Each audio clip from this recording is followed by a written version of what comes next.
বছরের পুজো, দ্বিতীয় বছরের পুজো, 6 বছরের পুজো, এবারে থিমটা এরকম করেছে, এই মাথাতে কেন এলো? আপনি দেখেছেন কি যেভাবে এই থিমটা করার একটা আমার পরিকল্পনা এসেছিল, যেভাবে বাঙালিদের উপরে আপনি দেখেছিলেন যারা বাইরের রাজ্যে কাজ করে, যে আপনার একটা মাইক্রো ইন্ডাস্ট্রিতে কাজ করে, ছোট্ট একটা স্মল ইন্ডাস্ট্রিতে, তো সেই স্মল ইন্ডাস্ট্রির যারা ওয়ার্কার তারা যখন বাইরের দেশে মার খেয়ে, যাদের পরিকল্পনা ওরা মার খেয়ে বাইরে এসছিল, যাদের মাননীয় মুখ্যমন্ত্রী এবং অভিষেক বন্দ্যোপাধ্যায় অনেকটা চেষ্টা করে তাদের ফিরিয়ে এসছেন, তারা কিন্তু এই মুহূর্তে বাংলায় কিন্তু সেই সুযোগটা কাজের পাচ্ছেন না। আর সেই কাজের পাওয়ার না মানুষটাকে দিয়ে কুটির শিল্পী কাজ করানো, মাইক্রো স্মল ইন্ডাস্ট্রি কাজ করানো, যেভাবে সুন্দর ওরা ফুটিয়ে তুলেছে, তাদেরকে আমি ধন্যবাদ জানাই। সে কিন্তু আর কেউ নয়, সেও কিন্তু একটা ট্রাইবাল ছেলে, তার নাম হচ্ছে রাজা সর্দার। হয়তো কোয়ালিফিকেশন তার নেই, কিন্তু হাতের কাজটা আপনি দেখেছেন যে সুন্দর ফুটিয়ে তুলেছে, তার জন্য ওকে অনেক ধন্যবাদ জানাই। দাদা, আমরা আগেও দেখেছি মাঝখানে একটি পেশেন্ট বাচ্চা মেয়েকে হার্টে অপারেশনের জন্য আপনি তাকে তুলে দিয়েছিলেন। আজকেও দেখছি কিছু যুক্ত মানুষের বা এনটিডিএ যারা কাজ করে নীতিকলা তাদের হাতে, এবং স্বয়ং নিজের তাদের হাট বসেছিল মঞ্চে, মন্ত্রী এসছেন খাদ্যমন্ত্রী, যাকেও হাতেই তুলে দেওয়া হয়েছিল। দেখুন, আমি এই যে উপহারটা মানুষের পাশে দাঁড়াচ্ছি সেটা বড় কথা নয়, আজকে যে মাননীয় খাদ্যমন্ত্রী আমার কাছে উপস্থিত হয়েছেন সেটা আমার কাছে অনেকটা সৌভাগ্য, এবং তাদের হাত দিয়ে এনকেডিএ যারা স্টাফ রয়েছেন, নিম্ন স্তরের স্টাফ রয়েছেন, তাদের হাতে বস্ত্র তুলে দিয়েছি। এইটা কিন্তু আমার কাছে অনেক বড় পাওনা। তার কারণটা হচ্ছে আমার হাতে বস্ত্র তোলা আর মাননীয় মন্ত্রীর হাতে বস্ত্র তোলা ইজ দ্য ডিউস ডিফারেন্স। আমি তো সবসময় মানুষের পাশে দাঁড়াই, কিন্তু সেই মানুষটাকে তো আর সবসময় পাবো না। ওরাও তো গর্বিত হলো যে যাক, রাজ্যের একজন মন্ত্রী এসে আমাদেরকে হাতে বস্ত্র তুলে দিলেন। এটা কিন্তু অনেকটা ওদের মনোবলটা অনেক চাঙ্গা হলো, এবং আগামী এই মনোবলটা চাঙ্গা হলে কি হচ্ছে, যে 2026-এ কিন্তু আমরা এটা ইউটিলাইজেশন করতে পারবো। কোনো জায়গায় না কোনো জায়গায় ওরা কনফিডেন্ট হবে। 1000 মানুষের হাতে তুলে দিয়েছি বস্ত্র। আরেকটা জিনিস, যেটা এই পুজোকে ঘিরে আপনার তৎপরতায় বা আপনার লড়াইটা লোক এই পুজোটা বন্ধ করতে আমরা এটাকে অতিক্রম করে আপনি পুজোটা করছেন। ওই যে কথা বলে না, শিয়াল বোধহয় আঙুর ফল না পেলে কি হয়, টক বলে বোধহয়, এরকম কিছু একটা শব্দ আছে।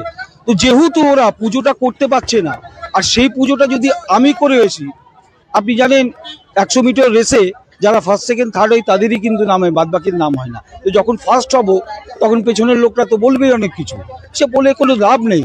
সেটা বলাতে আমি আমার জায়গাটায় ঈশ্বরের আশীর্বাদে সঠিক ছিলাম, সঠিক আছি, সঠিক থাকবো। তাই জন্য আজকে সম্পূর্ণ পুজোটা আমি করতে পেরেছি। এবং আপনি পাশাপাশি দেখুন, এই বিদ্যুতের পারমিশন নিয়ে ফায়ার ব্রিগেড দাঁড়িয়েছে, আপনারা দেখতে পাচ্ছেন। তো এই মিথ্যে অভিযোগ গ্রাম আর বামের যা কাজ আছে, এবং সব যা 5টা আঙুল তো সমান নয়, সুতরাং 5টা মানুষ আমার এই বিল্ডিংয়ে তো সমান হবে না। সবাই ক্রেডিট নিতে চাইবে, কিন্তু ঈশ্বর তো ক্রেডিট একজনকে বানাবে। মুখ্যমন্ত্রী হওয়ার তো শুভেন্দুরই ইচ্ছা, কিন্তু হতে পারবে কি? অলরেডি আমাদের মুখ্যমন্ত্রী তো রয়েছেন মমতা ব্যানার্জি, এবং আগামী 15 বছর মাননীয় মুখ্যমন্ত্রী। অবশ্যই এটা আমার কাছে গর্বিত যে মাননীয় মুখ্যমন্ত্রী পাঠিয়েছেন, এটা আমার কাছে গর্বিত।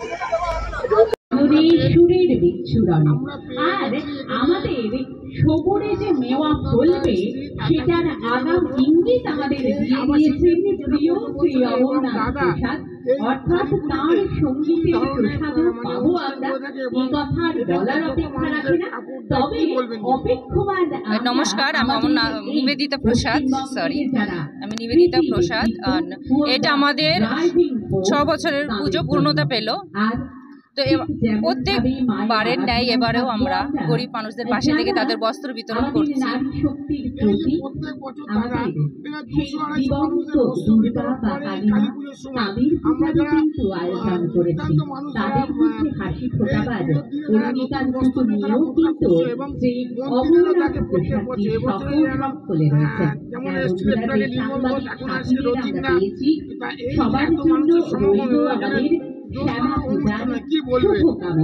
আমি তো ভীষণ খুশি যেতে বড় বড় নেতারা আমাদের পুজোতে আসেন, অংশগ্রহণ করেন, তাদের হাতে আমরা সামান্য কিছু উপহার তুলে দিতে পারি।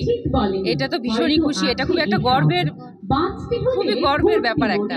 হয়তো আমি আপনাদের আমার এই আনন্দটা বলে বোঝাতে পারবো না, তবে হ্যাঁ এটাও আপনি ঠিক বলেছেন, প্রত্যেক বছর আমরা গরিব মানুষের হাতে বস্ত্র তুলে দিই। এবারও আমরা গরিব মানুষের হাতে বস্ত্র তুলে দিচ্ছি। কারণ দেখো, পুজোটা শুধু একা আমার না, সবার আনন্দটা সবার মধ্যে ছড়িয়ে দিতে চাচ্ছি।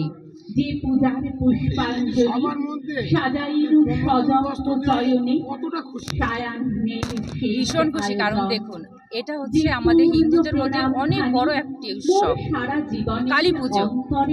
তো আমি যদি যারা নিম্নস্তরের মানুষ আছে, যারা নতুন বস্ত্র কিনতে পারেন না, তাদের ভিতরের আশা একটা প্রচণ্ড, তাদের ভিতরে একটা দুঃখ পরিণত হয়। তো আমি যদি তাদের হাতে নতুন বস্ত্র তুলে দিয়ে তাদের কিছুটা মানসিক শান্তি বা খুশি এনে দিতে পারি তাদের মুখে, এটা তো ভীষণ বড় একটা পাওয়া। প্রসাদ এবং নিবেদিতা তাদের সকলকে এবং আউটরিচ ট্রেনে আগত মা কালী সর্বশক্তি